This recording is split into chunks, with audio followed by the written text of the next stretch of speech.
Jo vaig veure com mataven a Franco. Sí, com li dic. Nosaltres vam matar a Franco. Ningú va poder sortir viu d'aquell cotxe. Impossible. Els vam cosir a trets. Però no es pensi, no ens va sortir gratis.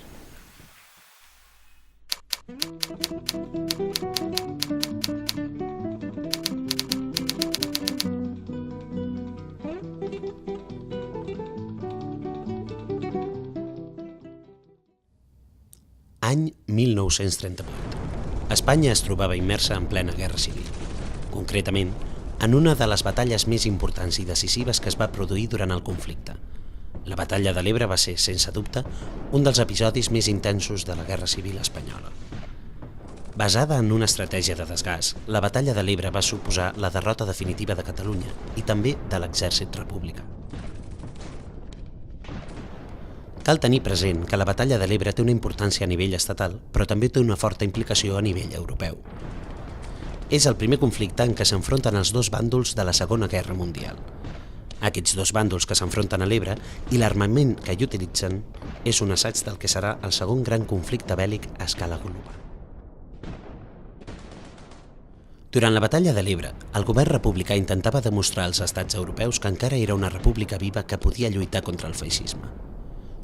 Tot i així, la supremacia militar del bàndol franquista va ser un mur infranquejable per a l'exèrcit popular que lluità a la batalla de l'Ebre.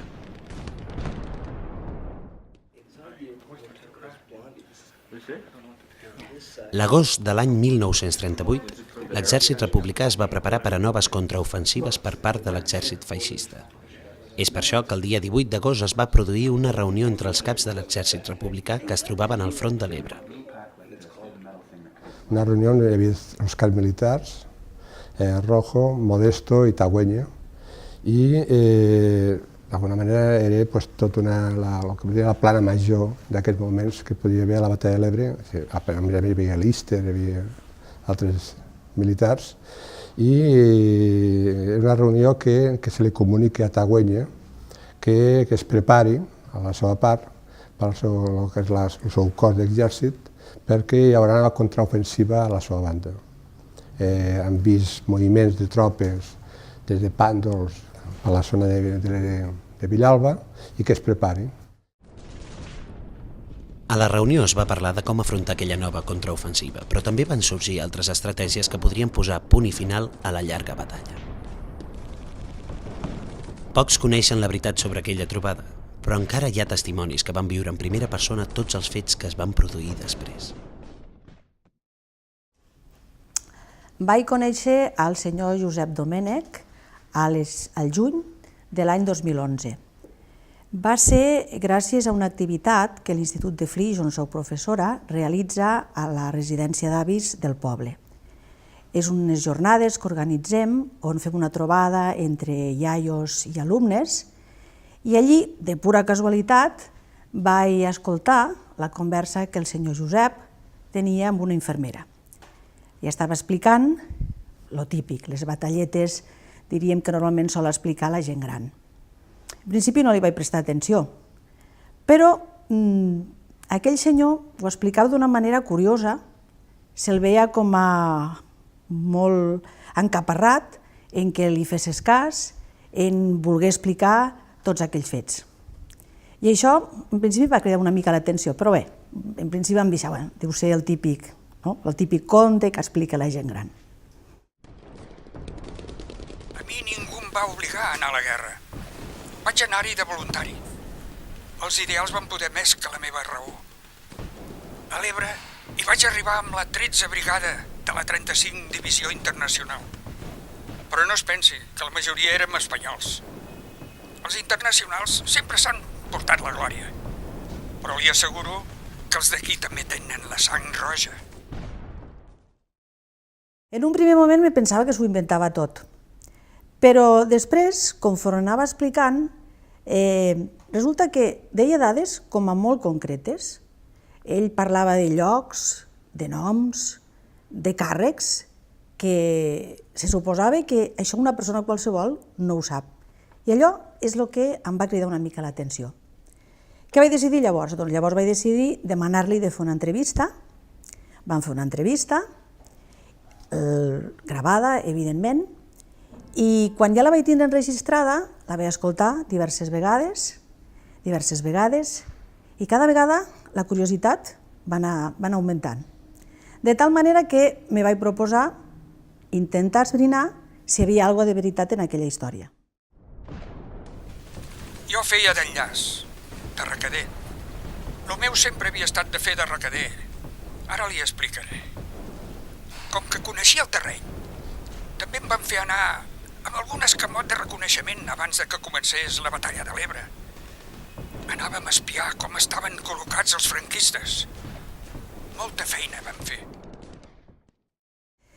La meva sorpresa va ser que el que el senyor Domènech explicava realment hagués pogut fer un gir a la guerra, inclús més. Podríem dir que hagués pogut canviar el curs de la història i ho podríem dir en majúscules.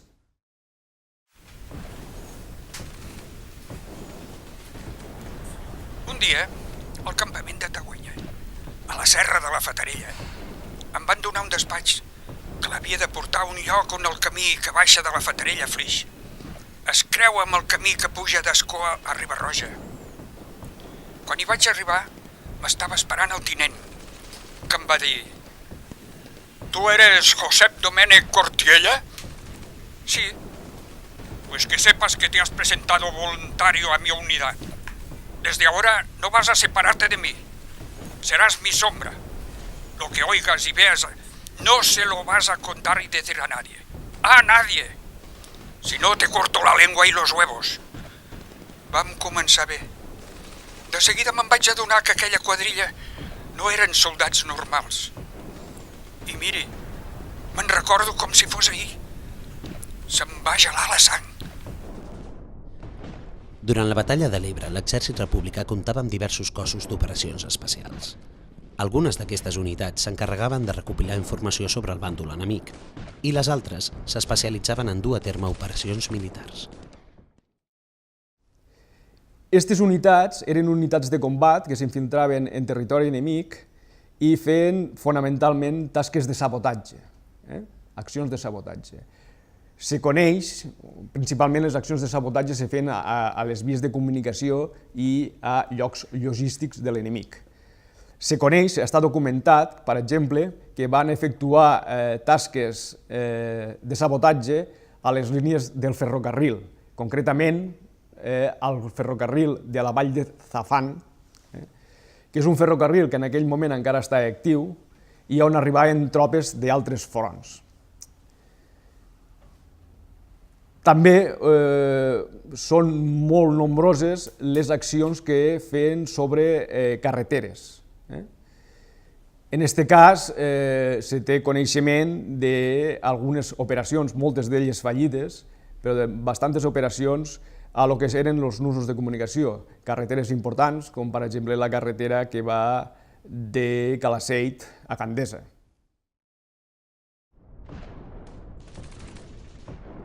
Juanito, un soldat d'Extremadura, em feia de niñera. Pensava que se'm fotien de mi. Me'n recordo que em va dir: No te preocupes, hombre, que no vamos al frente. Vamos más allá del frente. Ja veu quins ànims. Quan li vaig agafar confiança, li vaig preguntar a on anàvem realment. I com si fos ara, va i em contesta: A cortar la cabeza de la serpiente. Ja em dirà, la gent matant-se per aquelles muntanyes i aquell fent de filòsof. Jo només pensava: ai, quina me n'espera.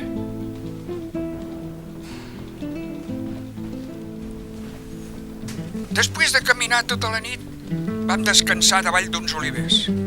Després vam fer un mos i un dels tinents ens va reunir i va començar a donar ordres. Va ser quan vaig saber on anàvem, però no què hauríem de fer. La meva missió era passar les línies enemigues amb els companys i després guiar-los fins al Canyís. Lo de passar a l'altre costat del front ho vaig rebre com una sentència de mort. En la cara devia pagar, perquè me'n recordo que Juanito em va dir: Venga, Pipiolo, que no será la primera vez que lo hacemos. Sovint se té una visió del front com si fos un front continu en una trinxera que va de punta a punta. Aquesta idea l'hem de desterrar.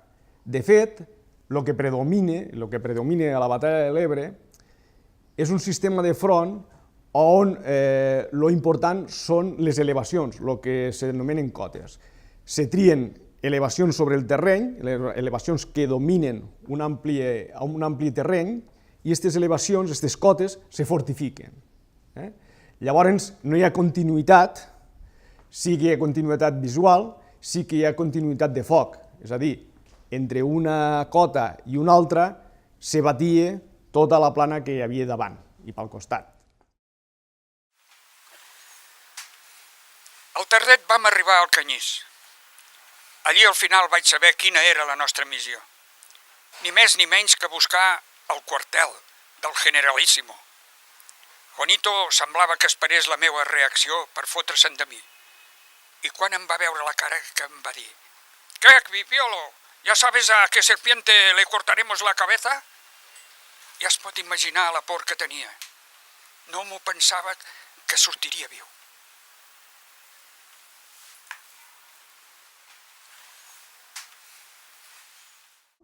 Bé, poc després del començament de la batalla de l'Ebre, l'any 38, sabem que el Servei d'Investigació Militar Republicà alertà que Franco arribaria al front de l'Ebre. De fet, això ho sabem perquè el dia 2 d'agost Franco trepitja per primera vegada al front. Llavors va ser quan el govern, o l'exèrcit, si el volem dir així, republicà, va decidir preparar una acció que pogués canviar el decurs de la guerra. Aquesta acció consistiria en preparar una petita unitat i atentar, dirien, directament contra la persona de Franco. Tot això ha costat trobar-ho, ha costat temps, remenar arxius, i finalment podem estar satisfets, o puc estar satisfeta, perquè vam trobar uns documents que en principi fora de context no tenien sentit, però que sí tenien coherència si ho ajuntava amb tot el que el senyor Domènech m'havia explicat.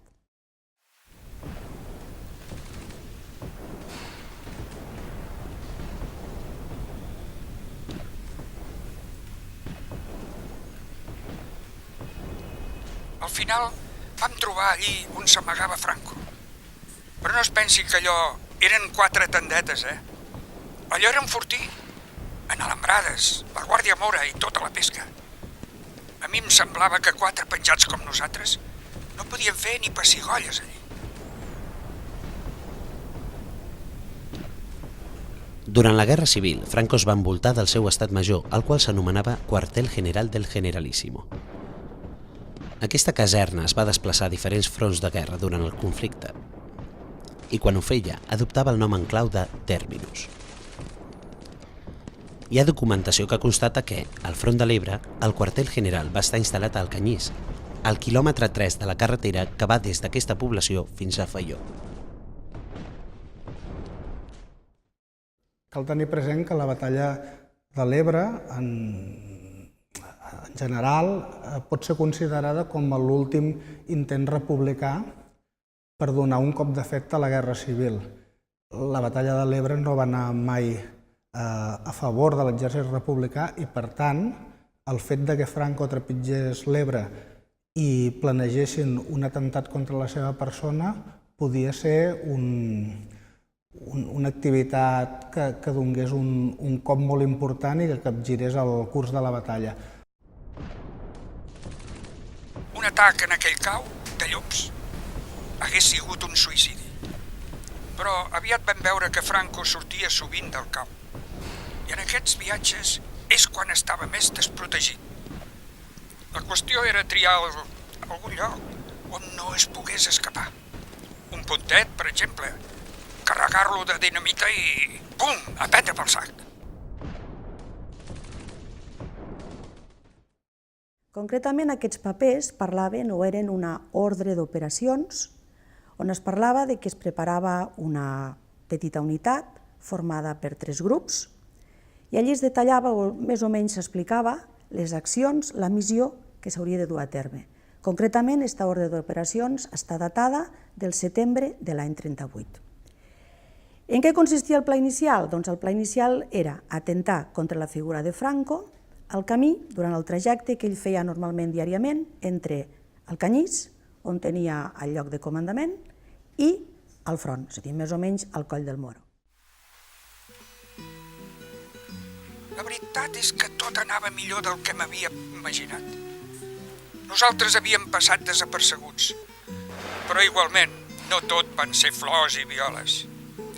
El grup de municionament el van descobrir i els van pelar a tots.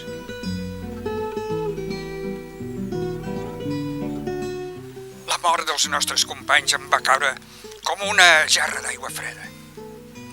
No es pensi que per la seva mort, que també, però entengui que a aquelles altures de la pel·lícula tots ens havíem fet un fart de veure morts, de veure companys, coneguts i amics caient.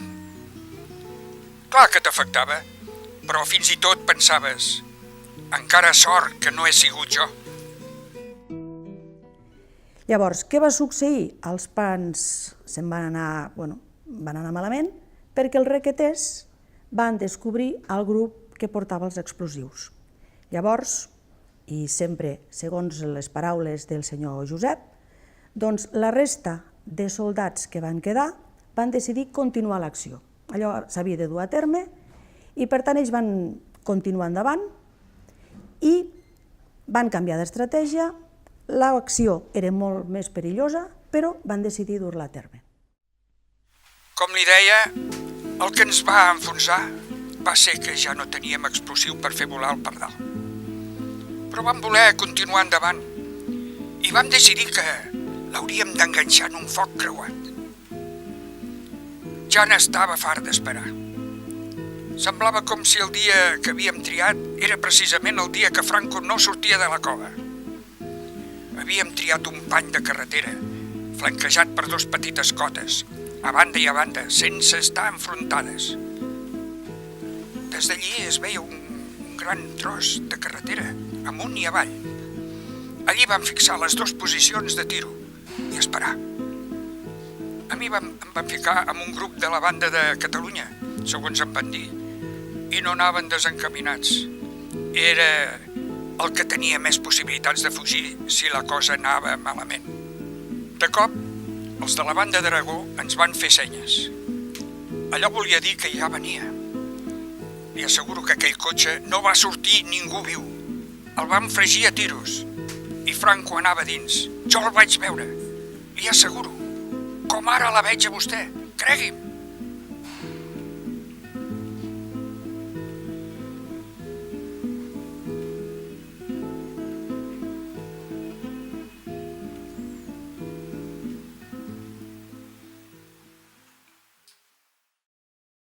La missió havia arribat al seu final.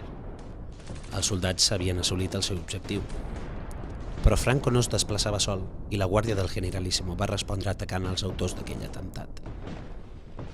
Dels soldats que s'havien situat a la banda d'Aragó, cap en va sobreviure. Però el soldat Domènech i els seus companys van poder fugir.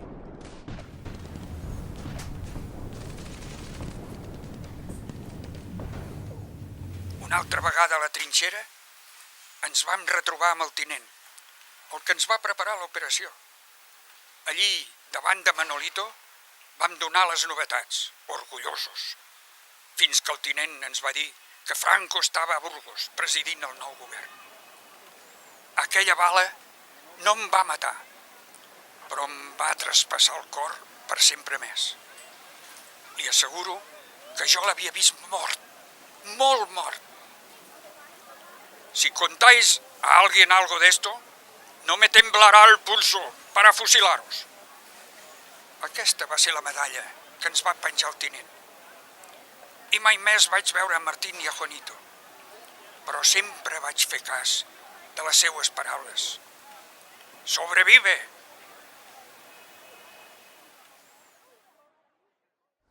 Bé, és un fet constatat, el que passa que no és del tot demostrat que els grans personatges, els caps d'estat o els presidents del govern al llarg de la història han comptat en dobles per tal que els substituïssin en moments molt concrets, fossin per temes de risc o altres qüestions que ha fet necessari que el substituís una altra persona pel motiu que fos. En el cas de Franco, sembla ser que també ha estat un dels personatges que ha comptat amb un substitut, tot i que per motius de seguretat una cosa que mai als estats això és un secret i per tant això no ho acaben de revelar. Al final de la Guerra Civil ja havia desembocat en el reclutament, per dir-ho així, de dobles, és a dir, persones que s'assemblaven molt físicament al general Franco i que eren literalment segrestades per les forces, per la policia secreta del règim, i aquestes persones eren obligades durant la resta de la seva vida a fer de dobles de Franco quan havia d'anar a algun acte públic, sobretot quan havia de sortir fora al carrer, a inauguracions. Clar, el risc d'un atemptat, d'un atac personal era molt més alt que quan estava dintre del Pardo o dintre de la seva residència. I clar, evidentment aquestes persones havien d'estudiar molt detingudament tota la gesticulació, tot el to de veu, la forma d'actuar, perquè no es notés que eren dobles. I realment va funcionar molt bé perquè mai es va sospitar que alguna d'aquestes persones en realitat era un doble i no el propi general Franco. Després d'acabada la guerra, el senyor Josep, com aquell que diu, podríem dir entre cometes, que desapareix, el que és el mateix, roman en silenci. Per què? Doncs segurament per el que és la postguerra. La postguerra és una repressió molt forta, l'instint de supervivència està allí, ell té por, segurament devia pensar no em creurà ningú, i així va estar un temps. Fins que suposo que ell mateix se devia qüestionar, algú ha d'explicar això. He de fer honor als meus companys que es van deixar la vida allí. I llavors jo crec que per aquesta raó, al final de la seva vida, ell intentava explicar aquesta acció, aquest episodi, a tothom que podia, perquè ell volia que se sapigués què és el que havia passat, cosa que no apareixia a cap llibre. Durant tota la meva vida no he tingut el coratge d'explicar això a ningú. Però l'oblit és una llosa massa pesada per a la meva consciència. No pot ser que aquells homes, i tants altres com ells, haguessin caigut en l'oblit més absolut. Ni un reconeixement, ni un gest, ni una tomba. La mort i el més absolut silenci. No és just!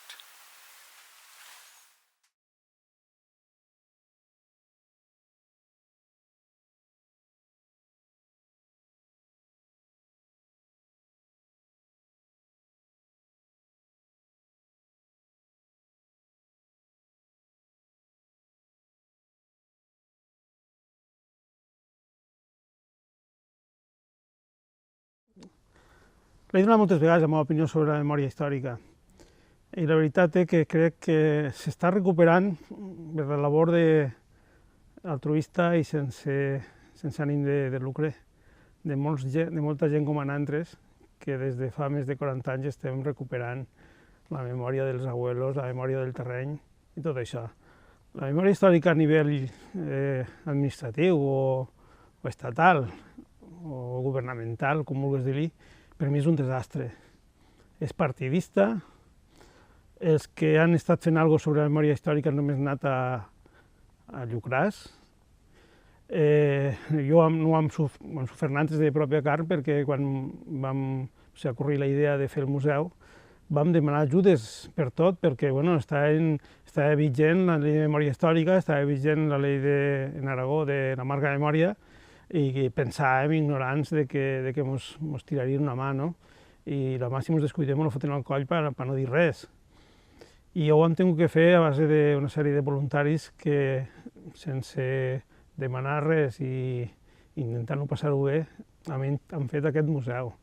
El museu em faríeu creure de com s'ha fet, dels diners que ha costat, no? I que solament quan teníem el museu ja fet i pendent d'inaugurar-se va ser quan vam poder tindre una petita ajuda per legalitzar-lo, no?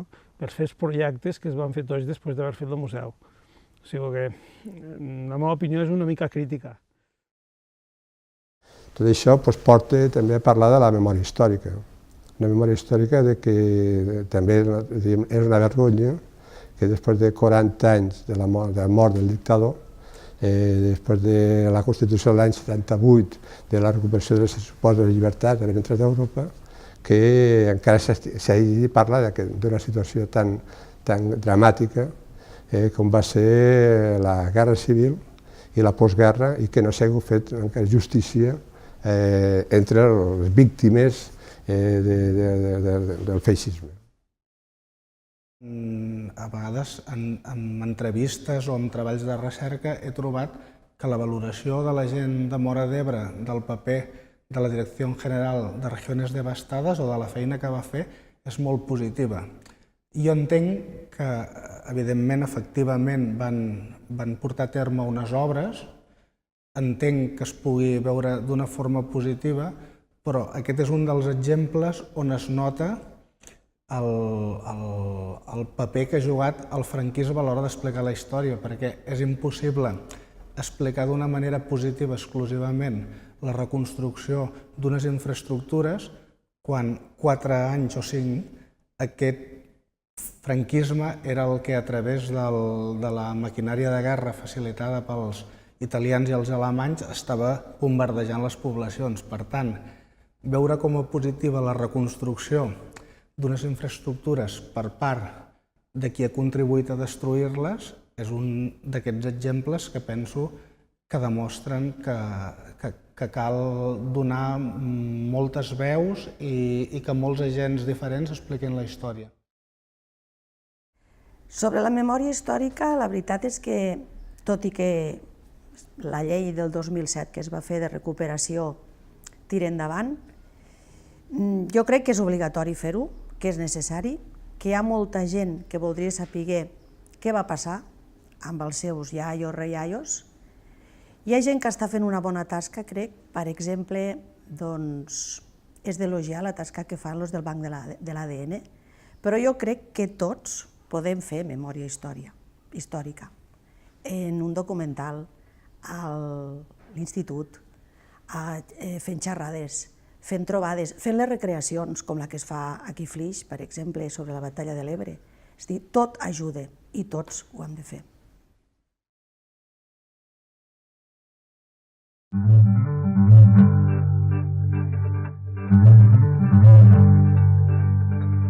El ejército del Ebro, rumba, rumba, rumba, la.